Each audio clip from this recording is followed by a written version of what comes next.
Hey, what's going on? It's WillGraham13. It's Purple Shirt Day. Hey, at least it's not electric blue, right, Ed?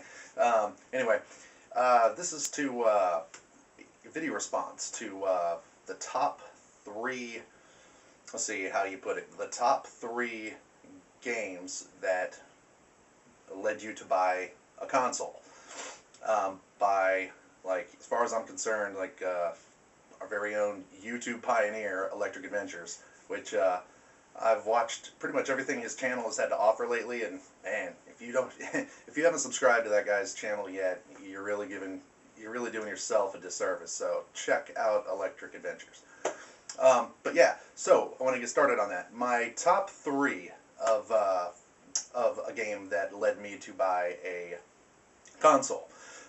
Okay, so the number three, I didn't actually buy it because at the time I was probably 5 years old and didn't have $100+ to dole out, but my parents did, and that would have been for the Atari 2600. And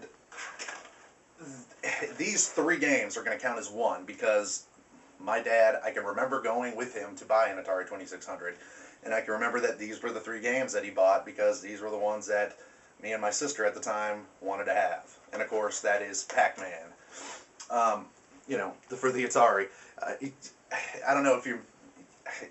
I know Ed knows. I mean, Jesus Christ, he has all the board games ever invented for PacMan. But PacMan fever was really big when I was growing up, in about 5. You know, the song. I mean, toys. It was just everything PacMan. So, PacMan and Frogger. You know, Frogger was pretty much like, I guess, my sister's favorite game, but I remember getting that one.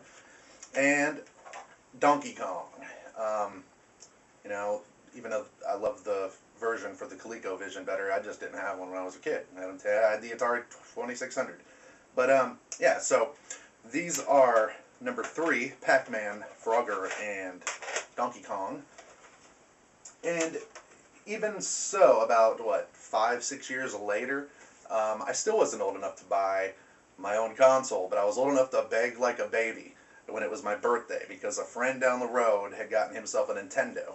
And with his Nintendo, the only game he had was this game, and that was Mario Brothers and Duck Hunt on the same cartridge. The one that I think came in every box of cereal from 1986 through 88. You could just snatch this up, any box of cereal, open it up. Whoa, hey, look, I got a Mario and Duck Hunt, great. But, yeah, I mean, seriously, this was, to me, in my lifetime, in my generation, the true staple of any video game was Super Mario Brothers.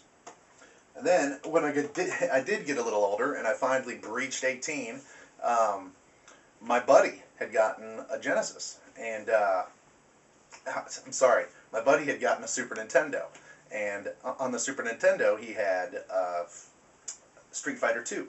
And I remember going over there and playing it, and I remember thinking, damn it, I want this game so bad. I played it in the arcade, I wanted it at home, it looked almost perfect.